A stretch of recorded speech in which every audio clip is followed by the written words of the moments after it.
আমরা দেখে নিব তাদের কলিজা কত কলিজা ছিঁড়ে রাস্তায় ফেলে রাখবো। 3টা প্রোগ্রামে পঞ্চগড়ে প্রোগ্রাম চলাকালীন বিদ্যুৎ গেছে, মেসকোর যে মালিক তাকে এবং তার বাপকে জবাব দিতে হবে। ওই একটা দুইটা ইয়া করে ঘুমের ওষুধ কিনাও, তারপর খেয়ে ঘুম দাও। তোমার ঘুম দরকার। কেউ কেউ বলে তো ইদানিং সময় ভালো ভালো স্বপ্ন দেখছো না। একটা ভালো ছেলে অস্ত্র জমা দিচ্ছে কিন্তু ট্রেনিংটা ভালো নাই, এটা প্রমাণ করে দিয়েছ। কার কলিজা ছিঁড়বা কি এই ছেলে কি? দেখেন, আমি সার্জিসে আমার খুব পছন্দের একটা ক্যারেক্টার ছিল। আমার চ্যানেলে এখনো ভিডিওটা আছে। 5ই আগস্টের পর যখন আমরা দেখলাম যে এই সরকারের উপদেষ্টা পরিষদ গঠন করা হলো, তখন আমি ভাবছিলাম সেখানে সার্জিস থাকবে, হাসনাত থাকবে। তো সার্জিসে যখন নিল না, তখনই আমি প্রথম বলছিলাম যে সার্জিসকে নিয়ে অন্য একটা প্ল্যান আছে, একটা রাজনৈতিক দল লঞ্চ করা হবে। আর এই ছেলে এত বাকপটু বা কথা জানে, ভবিষ্যতে সেই দলটার রাজনৈতিক নেতৃত্বে সে আসবে, পাশাপাশি হাসনাতও আসবে। ভিডিও রয়ে গেছে চ্যানেলে, দেখে নিয়েন।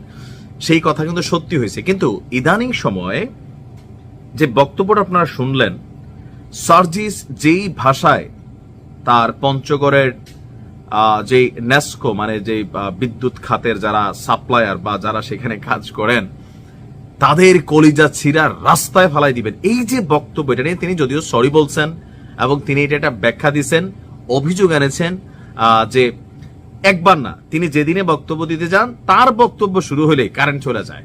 বক্তব্য শেষে আবার কারেন্ট আসে।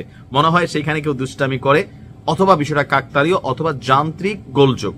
এখন এটা কি ইচ্ছাকৃত না অনিচ্ছাকৃত, সার্জিসের কাছে কিন্তু কোনো এভিডেন্স ছিল না। কিন্তু রাগ সামলাইতে না পারে তিনি যে বক্তব্য দিয়েছেন, তারই বক্তব্যকে ঘিরে নানান ধরনের আলোচনা সমালোচনা শুরু হয়ে গেছে। বিশ্লেষণও কেউ কেউ করছেন। আমাদের বাংলাদেশের শিল্পাঙ্গনের একজন গুণী ব্যক্তিত্ব প্রিন্স মাহমুদ, তিনি সার্জিসকে পরামর্শ দিচ্ছেন যে 2টা ঘুমের ট্যাবলেট খাইয়া, নামও বলে দিচ্ছেন যে একটু ঘুম দরকার ছেলেটার। এখন ঘুমাইলে তো শেখ হাসিনার স্বপ্নে দেখে মনে হয়।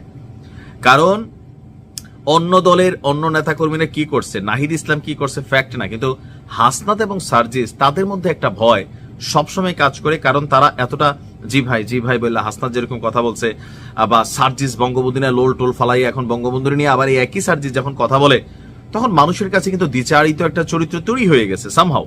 প্লাস নানান ধরনের অভিযোগ আছে। এর উপরে এনসিপির যে রাজনৈতিক পতন, এনসিপির যে মুখ থুবড়ে পড়া, এনসিপির যে জনসমর্থন কমে যাওয়া, সরকারের কিংস পার্টি থেকে এখন কি বলা হয় যে সরকারের শত্রু পার্টি ওয়ান কাইন্ড অফ যেভাবে তারা এখন ব্যবহার করছেন, বা সরকারও যেভাবে নির্বাচন কোনোভাবে প্রতীক সবকিছু নিয়ে একটা বিশাল দ্বন্দ্ব কিন্তু তৈরি হয়ে গেছে। এমনকি প্রতিদিন একটু একটু করে এনসিপি পিছিয়ে যাচ্ছে। তো সার্জিস যদি ঘুমাইতে যায় শেখ হাসিনার স্বপ্নে দেখে, ফাঁসির দড়ি স্বপ্নে দেখে, অথবা ছাত্রলীগের তার সতীর্থ যারা ছিল তাদেরকে স্বপ্ন দেখে, ছাত্রলীগও প্রতিদিন তাকে নিয়ে ভিডিও বানায়, হুমকি ধামকি দিচ্ছে, তো স্বাভাবিকভাবে একটা মানুষ রাজনৈতিকভাবে, পারিবারিকভাবে, তারপর হচ্ছে ধরেন সবকিছু মিলিয়ে একটা স্ট্রেস পিরিয়ড কিন্তু অনেকেই পালন করছেন। আর এই পালনের মধ্যে তো একজন দুষ্টামি করে লিখছে স্বপ্নে শেখ হাসিনার দেখাই সার্জিস আসলে তার মাথাটা ইদানিং ঠিক থাকে না, যে আওয়ামী লীগ ফিরলে কি হবে। এর মধ্যে প্রধান উপদেষ্টার এক বক্তব্যকে কেন্দ্র করে তোলপাড় হয়ে গেছে। আবার ধরেন নানামুখী আলোচনা, বা বিএনপি এবং জামাতের কোন জায়গায় এনসিপিরও সার্জিসের নামে অভিযোগ আছে, তার সাথে সে ছাত্রলীগ আওয়ামী লীগ নিয়ে চলাফেরা করে, তার বিভিন্ন জায়গায় এগুলো কিন্তু গণমাধ্যমে আসে, ফেসবুকে আপনারা দেখেন। তো আমারও মনে হয় যে সার্জিস আসলে ঘুমাইতে পারতেছেন। একটা মানুষ যদি ঠিক মতো না ঘুমায়, তো এই মানুষটা অনেকটা পাগল, বা ধরেন কিছুটা তার মস্তিষ্কে ইলুয়েশন ঘটা শুরু হয়। কারণ একটা জিনিস যখন আপনি কন্টিনিউ ভাবেন, আবার সেই পরিবেশটাই তৈরি হচ্ছে, আপনি পালাবেন কোথায়? এই যে বিদেশে মাহফুজের সাথে যা ঘটছে, আক্তারের সাথে যা ঘটছে, কখনো যদি অন্য পরিস্থিতি খারাপ, উপদেষ্টা নাকি চলে যাবে, শেখ হাসিনার ফোন কল ভাইরাল হচ্ছে, তো এই ছেলেগুলা তো ভাই স্ট্রেস নিচ্ছে, এটা সত্যি। তো স্বাভাবিকভাবে ঘুমাইতে পারতেছে না। আর যদিও ঘুমায়, শেখ হাসিনার স্বপ্ন দেখে, বা আওয়ামী লীগ যুবলীগের অনেকেরই হয়তো স্বপ্নে সে দেখে, এই ভয়টা খুব স্বাভাবিক। তবে আমারও মনে হয় সার্জিদের একটু ঘুমটুম দরকার। আর এই যে কলিজা ছিঁড়া ফালাই দিবা, তুমি যতই বক্তব্য এখন একটা কাউন্টারে দাও বাবা, মানুষের কাছে কিন্তু ওই যে সাবেক ছাত্রলীগ ফিলিংসটা যে তোমার ভিতরে কোন লেভেলে বসবাস করে বিভিন্ন সময় বোঝা যায়। কিন্তু এইবার যেটা করছো, এটা তো বাবা শেখ হাসিনাও তো এই ভাষায় কথা বলে নাই। বলছে শেখ হাসিনাও কি বলছে যে কলিজা খুল্লা ফালাই দেমু? তোমাদের হাতে ক্ষমতা গেলে তোমরা দেশের মানুষের কলিজা মন পছন্দ না হলেও মবের মাধ্যমে খুইলা ফেলো, অপারেশন করে খুইলা ফেলো।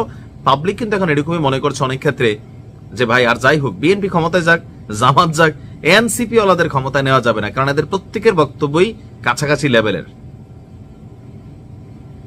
দুর্দিন শুরু হয়ে গেছে। আসলে ঘটনা ঘটাই দেওয়া যায়, কিন্তু সেটার পরে যেভাবে স্বাভাবিক চলাফেরা দরকার ছিল, বিএনপির বিগ্রানোর দরকার ছিল না, বিগড়াই ফেলছে একদম এক্সট্রিম লেভেলে। এখন বিএনপির প্রতীক নিয়ে টানাটানি করতেছে। তো এগুলা কি এদের সুযোগ পাইলে বললাম না যে পরিস্থিতি কোন দিকে যাবে, তখন আমরা তোমাদের পক্ষেই কথা বলবো। আমরা ভিকটিমের পক্ষে সবসময় কথা বলি। ভালো থাকুন।